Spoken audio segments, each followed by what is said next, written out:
안녕하세요. 반갑습니다. 저는 마이크로소프트의 그 플랫폼 전략 자문을 맡고 있는 김재호 부장입니다. 이번에 그 마이크로소프트 IT 트렌드 2012를 설명하기 위해서 전체적인 그 토픽 간의 구성 관계를 보여드릴 텐데요. 이 세션은 개별적인 토픽에 대한 상세한 것과 그다음 중요한 어떤 시장 지표라든가 데이터를 설명한다기보다는 여기 써 있는 그 8개의 토픽들이 서로 어떠한 형태로 서로 연결되는지를 여러분에게 설명드림으로써 전체적인 IT 트렌드 아키텍처가 어떤 의미를 가진지를 강의드리기 위한 목적이고요. 먼저 일단 그 8개의 토픽들을 한번 쭉 훑어보시면 맨 처음 이제 소셜 서비스 플랫폼, 디지털 컨텐츠, HTML5, 스마트 디바이스, 내추럴 UI, 클라우드 컴퓨팅, 스마트 워크, 영어로는 플렉서블 워크 스타일 이렇게 8개의 토픽들이 있는데 올해는 이 8개의 토픽들을 그냥 놔두지 않고 이것들이 연관성을 좀 더 명확하게 설명드리기 위해서 세 가지 그 리얼 트렌드, 그러니까 실제 지난 IT가 한 수십 년간 어떤 방향으로 그 변화해 왔는지, 진화해 왔는지를 세 가지 꼭지, 그러니까 산업, 인더스트리, 그 다음에 기술, 테크놀로지, 세 번째는 기술, 산업 전략, 세 가지 꼭지에 설명을 드렸고요. 그 다음에 기술은 첫째, 그 디바이스 플러스 서비스라는 굉장히 추상적이고 굵은 그 용어로 정리를 했습니다. 두 번째로 산업은 기존에 있는 전통적인 그 소프트웨어 산업들, 그러니까 소프트웨어를 만들어서 팔고 고치고 수정하고 그렇게 해서 소프트웨어의 재화 가치하고 그 다음에 돈의 가치를 맞바꾸는 형태의 어떤 기존 전통적인 소프트웨어 산업들, 거의 사실 제조업에 가까운 형태의 산업들을 앱이라는 그 좀 더 알기 쉬운 이름으로 붙였고요. 그 다음에 그 여러 가지 그 뭐 네이버나 뭐 다음 같은 국내 굴지의 그 서비스 인더스트리 포털 산업하고 묶어가지고 기존에 있던 어떤 그 IT 산업과 다르게 IT를 아주 서비스 형태로 디플로이함으로써 재화 가치를 맞바꾸기보다는 빌려 쓰는 형태 또는 제3의 어떤 그 추가 가치를 갖다가 추구하는 형태의 어떤 소프트웨어 IT 인더스트리를 합쳐서 웹이라고 알기 쉽게 이름을 붙였습니다. 그래서 기존에 있던 기술 전략들이 디바이스 플러스 서비스로 새로운 산업들은 웹에서 앱으로 합쳐지는 것으로 정리를 했고요. 그 다음에 마지막 전략으로는 플랫폼 플러스 에코시스템 얘기를 꺼내게 되는데요. 일단 그 얘기를 하기 전에 전반적으로 8개의 토픽들이 이러한 전체적인 트렌드와 어떻게 맞물리는지를 설명을 드리도록 하겠습니다. 첫째, 소셜 서비스 플랫폼부터 시작을 하도록 할게요. 소셜 서비스 플랫폼은 이미 굉장히 여러분들에게 익숙한 겁니다. 그러니까 SNS를 활용해서 그 SNS와 새로운 어떤 인더스트리 애플리케이션끼리 결합을 얘기하는 건데요. 여기서 굳이 서비스 플랫폼이라는 이름을 왜 지었는지를 설명드리는 게 맞는 것 같아요. 그래서 이 서비스 플랫폼이라 지은 이유는 현재 추세가 SNS하고 그다음에 그 인더스트리 쪽에 있는 것들이 새로운 인더스트리가 만나가지고 사실 SNS를 플랫폼으로 하고 그다음에 인더스트리를 앱으로 해서 사실 이제 소셜 앱들이 막 하루가 멀다 하고 쏟아져 나오죠. 사실 이것들은 소셜 앱은 결국은 이제 의미적인 관점에서 보면 SNS가 단순히 그냥 서로 텍스트 메시지를 주고받는 수준에서 벗어나서 완전히 독립적인 소프트웨어 플랫폼의 역할을 하고 있고 이 플랫폼을 그 기반으로 해가지고 새로운 인더스트리가 새로운 비즈니스를 창출하는 형태의 그 명확히 플랫폼 역할을 하고 있기 때문에 단지 소셜 컴퓨팅이라는 것도 기술적인 어떤 측면만을 강조하기보다는 플랫폼으로서 또 서비스 플랫폼으로서의 가치를 여러분들에게 좀 더 강조시키기 위해서 전문가들과 함께 소셜 서비스 플랫폼이라는 이름을 잡은 거고요. 그래서 이 소셜 서비스 플랫폼이 일단 가장 쉽게 이해할 수 있고 누구나 지금 공감하는 어떤 토픽으로 맨 왼쪽에 자리를 하게 됩니다. 자, 두 번째로 굉장히 또 논란이 될 만한 어떤 토픽으로 디지털 컨텐츠가 있는데요. 디지털 컨텐츠는 사실 누구한테 제시해도 이걸 토픽이라 보기 힘들 정도로 너무 일반적이란 말이에요. 디지털 컨텐츠를 모르는 사람은 거의 없어요. 이쪽 분야에서. 근데 디지털 컨텐츠를 트렌드로 잡은 이유는 실제 그 엔터테인먼트나 미디어 산업에 종사하고 있는 산업의 현장 산업자들한테는 IT는 단순히 그 IT의 새로운 테크놀로지보다는 실제 그것들이 어떻게 도입돼서 현장에서 도입되고 있는가가 실제적인 트렌드고 이분들의 공통적인 의견은 뭐냐 하면 이전과 달리 미디어나 엔터테인먼트가 애초에 처음부터 생산 과정부터 최종 소비자에게 전달되는 모든 전 과정이 다 디지털화 된다는 것이죠.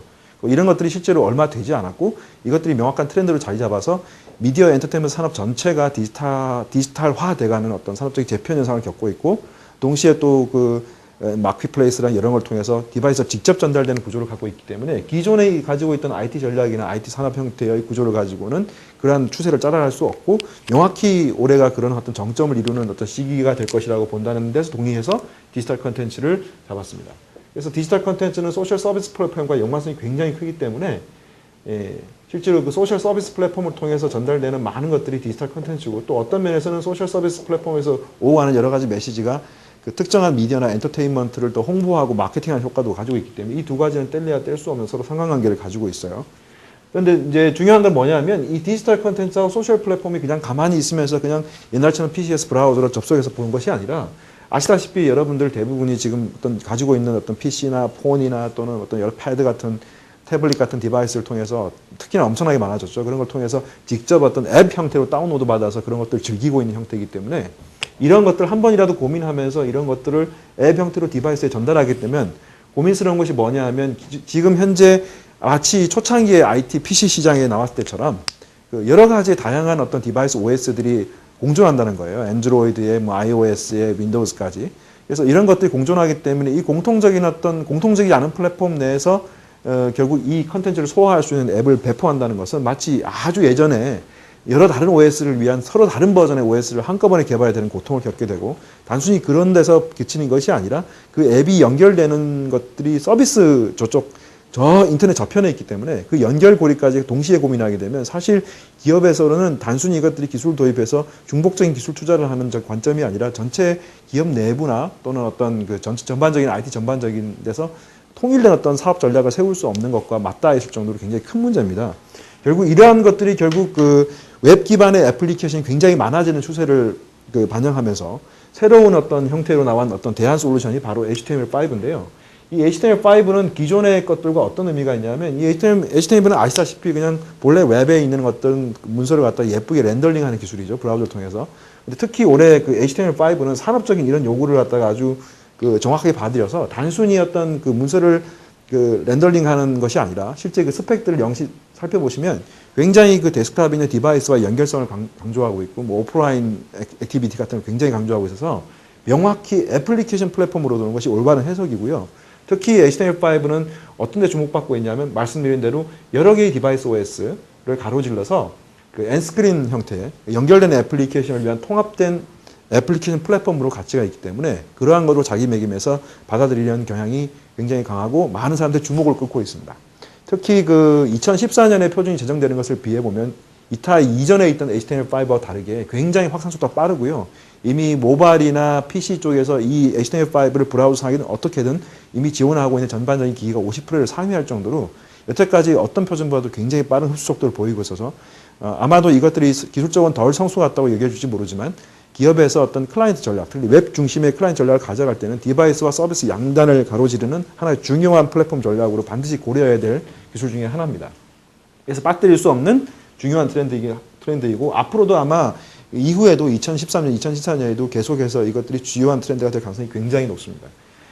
자, 그러면 이것까지만 하면은 사실 이제 굉장히 서비스하고 HTML5까지 굉장히 중요한 어떤 표면에 드러나는 것들을 많이 다루게 되는데요.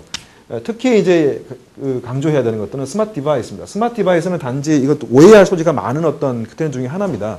스마트 디바이스 잘못 설명하게 되면 스마트 기기, 일반적으로 스마트폰, 스마트 PC, 스마트 태블릿 이렇게 사용자 기기만 생각하기 좋은데 스마트 기기라는 것의 본래 기술적인 정확한 정의는 Intelligent Communication Device입니다. 그러니까 지능형 통신 단말기예요.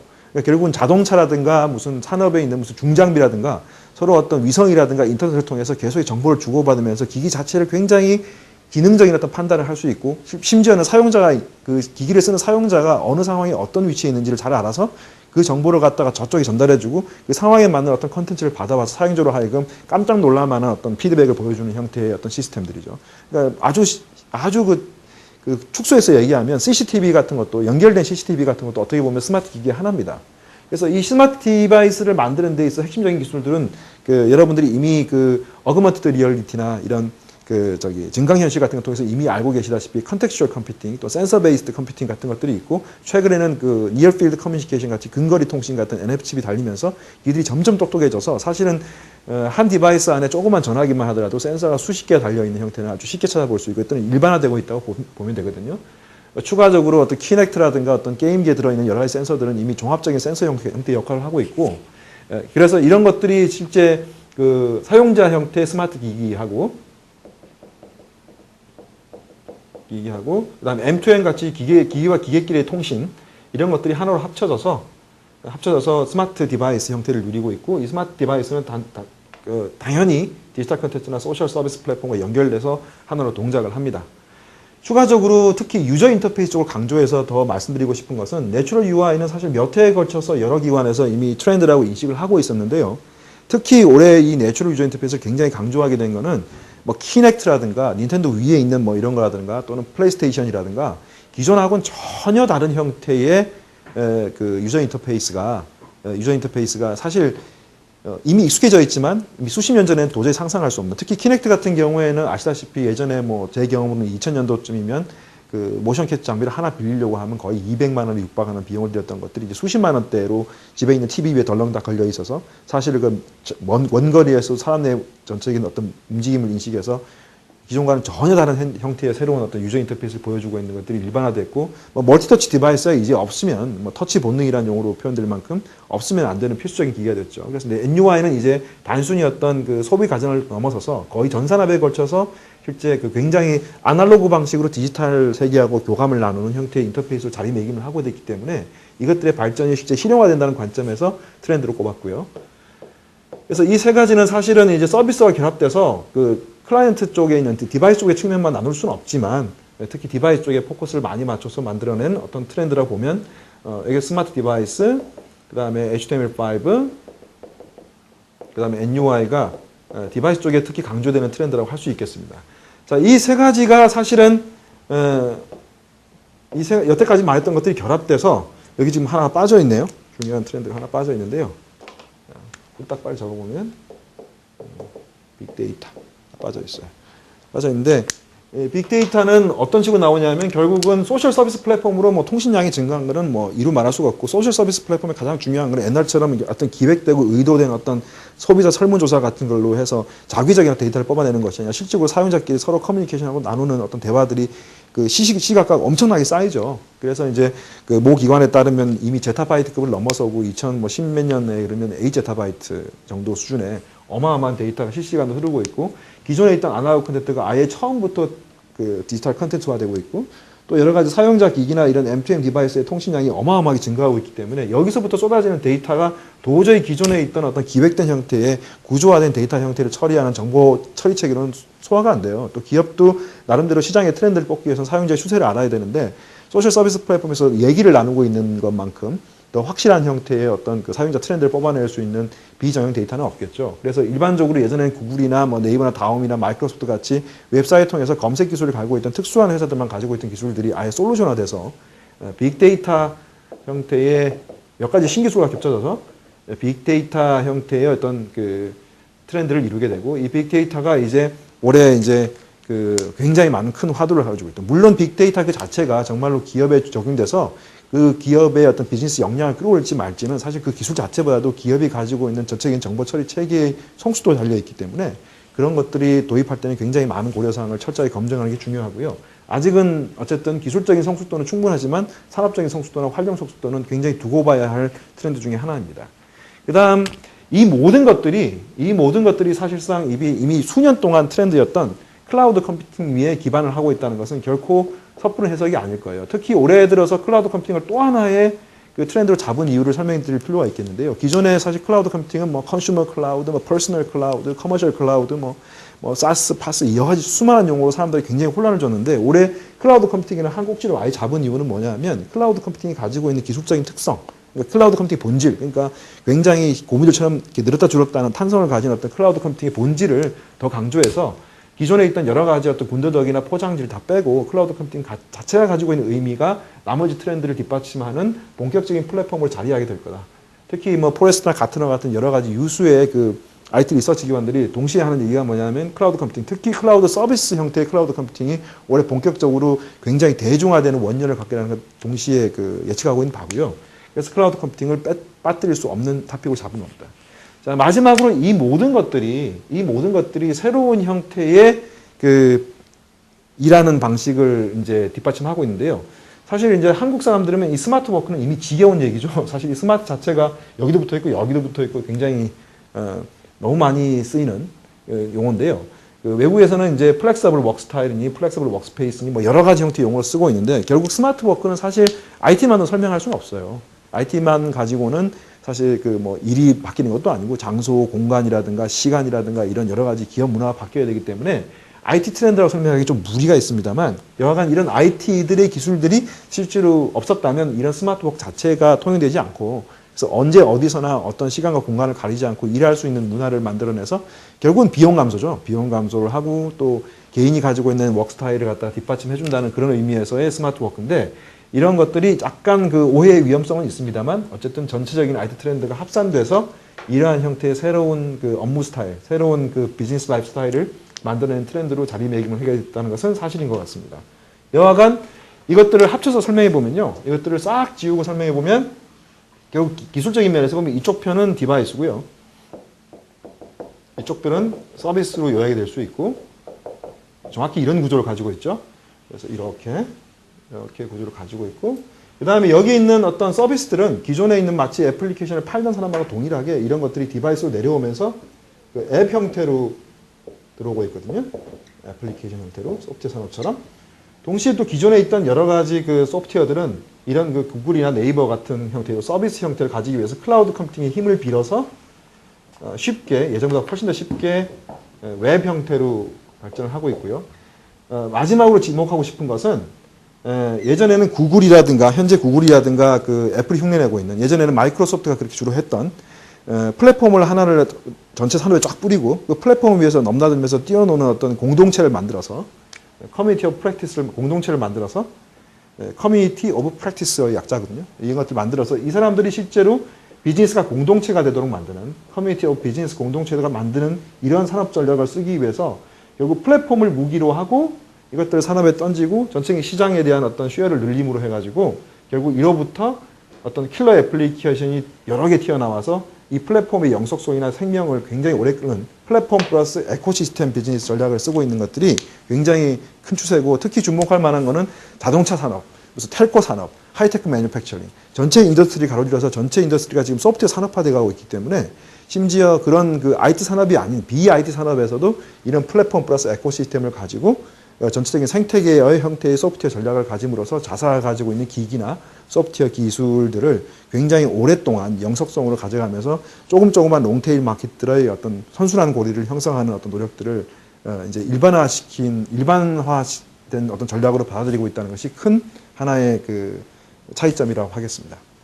이로써 전반적인 그 8개의 트렌드와 8개들이 어떤 형태의 구조를 가지고 있는지를 아주 설명을 드렸고요. 이러한 전체적인 틀에서 개별 토픽들이 가지고 있는 어떤 중요한 데이터라든가 그 의미를 갖다가 좀 더 깊이 들여다보시면 전반적인 어떤 트렌드를 어떻게 활용하는지에 대한 어떤 개념적인 어떤 프레임워크를 여러분이 갖출 수 있을 거라고 생각합니다. 들어주셔서 고맙습니다.